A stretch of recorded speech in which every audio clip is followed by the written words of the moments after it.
Tinapay mula sa langit. A daily morning devotion with CRC Family.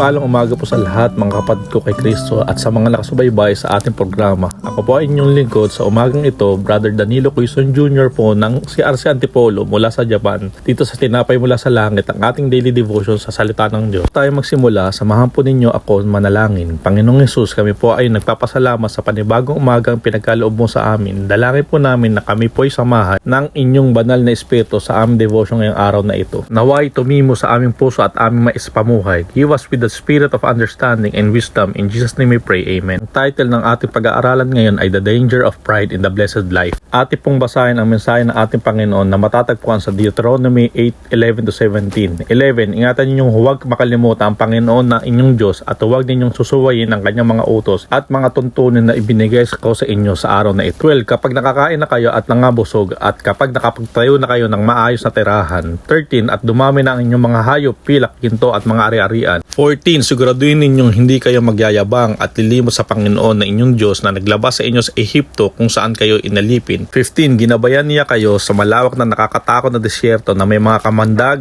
na ahas at mga alakdan. Walang tubig sa lugar na iyon pero binigyan niya kayo ng tubig mula sa bato. 16. Doon sa disyerto binigyan niya kayo ng mana, isang pagkain na hindi natikman ng inyong mga ninunog. Ginawa ito ng Diyos para makapagkumbaba kayo at para subukin kayo upang sa bandang huli maging mabuti ang inyong kalagayan. 17. Baka sabihin ninyo sa inyong mga sarili, sa pamamagitan ng sarili kong kakayanan at lakas, naging akin ang lahat ng kayamanang ito. Napakahalaga para kay Moses na bigyan babala ang mga Israelita na huwag kalimutan ng Panginoon dahil ang kayamanan o kasaganaan ay kadalasan nabubunga ng pagkalimot at pagmamataas sa Diyos. Dahil madaling makalimutan ng mga Israelita ang Diyos kapag sila'y umunlad sa Kanaan. Binigyan sila ni Moses ng babala. Pinalaan niya sila na huwag maging mapagmataas at magmakalimot sa Panginoon dahil sa material na kaginhawaan. Kung ang Israel ay busog na ang tiyan, nagtayo ng magagandang bahay at nanirahan doon. At kapag ang kanilang mga kabakahan at kawan ay dumami at ang kanilang pilak at kinto ay dumami at lahat ng kanilang tinangkilik ay dumami, kung magkagayon ang kanilang puso ay magiging palalo at kanilang malilimutan ang Panginoon nilang Diyos. Sa banal na kasulatan, ang pagmamalaki ay kawalan ng pananampalataya sa Diyos. Ang pagmamataas ay pagtitiwala sa sarili. Mababasa sa Habuk 2:4 ang tungkol sa pagmamataas ang sabi, tignan mo ang mga taong mapagmataas, hindi matuwid ang kanilang pamumuhay, pero ang mga taong matuwid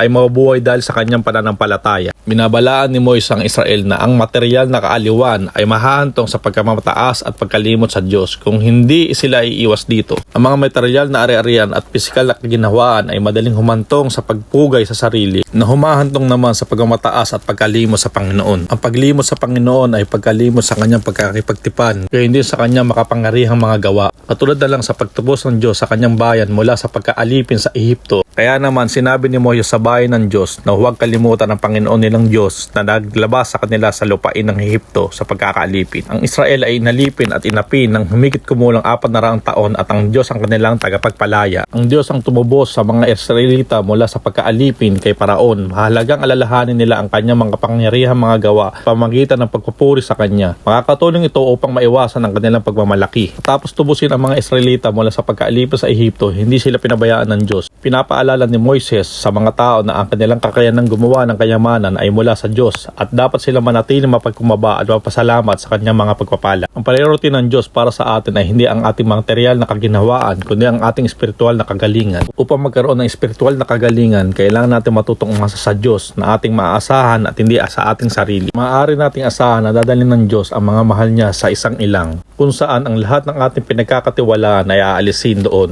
Tayo matututo ng pagtitiwala na siyang susi sa tunay na kaunlaran. Hinahamon ng araling ito ang mga mananampalataya na alalahanin ang katapatan ng Diyos, mamuhay na may pagpagkumbaba at pagtitiwala sa Kanya. Kung paano ang Israel ay tinawag na para alalahanin ang kanilang mga karanasan sa disyerto at magtiwala sa probisyon ng Diyos. Ang mga mananampalataya ngayon ay tinawag upang lingunin ang katapatan ng Diyos sa kanilang sariling buhay at umasa sa Kanyang salita para sa patnubay at kabuhayan. The war against pride and the self-reliance is particularly relevant to today's Chinese culture kung saan ang material na tagumpay ay madalas na nakikita bilang pinakaunang layunin ng mga tao. Mga mananampalataya ay dapat mag-ingat lamang sa tukso na makalimutan ang Diyos kapag naranasan nila ang kasaganaan at tagumpay, at dapat silang manatiling mapagkumbaba at mapagsalamat sa kanyang mga pagpapala. Ang babala ni Moses tungkol sa mga kahihinatnan ng paglimot sa Diyos at pagbaling sa idolatry, isang paalala na ang katapatan sa Diyos ay mahalaga para maranasan kanyang pagpapala. Ang mananampalataya tinawag na manatiling tapat sa mga utos ng Diyos at mamuhay sa paraang nagpapakita ng kanilang pagtitiwala sa Kanya. Ang layunin ng Diyos sa bawat kanyang mga aksyon ay upang magdala ng pagpapala sa kanyang bayan. Kung paano dinidisiplina ng magulang ang anak para sa kanilang ikabubuti, gayon din ang ginagawa ng Diyos para sa kanyang mga anak.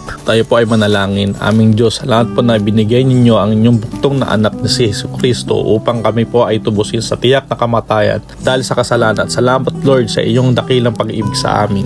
I pray Lord na ang kalooban mo lamang po ang maganap sa aming buhay. Ingatan mo po ang aming puso na maging tapat at dalisay, at nawa ay tulungan niyo po kaming laging maging mapagkumbaba sa lahat, lalo na sa aming mga kapwa, upang masunod po namin ang inyong kalooban. Kami po ay sa inyo at walang anuman o sino man ang makapaghihiwalay sa amin sa inyong pag-ibig. Tulungan niyo po kaming lumakad sa inyong presensya at mahalin ka ng buong puso, buong kaluluwa at buong kalakasan, at mahalin din ang aming kapwa tulad ng pagmamahal mo sa amin. This we pray, in Jesus' name we pray, Amen. Maraming salamat po sa inyong pakikibahagi sa ating programa. Lagi po natin pagnilayan ang salita ng Diyos mula sa ating puso dahil lubos ang magiging kaunawaan natin dito. Muli po ninyo kaming samahan bukas sa pagninilay ng kanyang salita dito sa programang Tinapay Mula sa Langit. Malaya nyo din pong i-share ang video na ito upang maging pagpapala sa iba. Mapagpalang araw po sa lahat.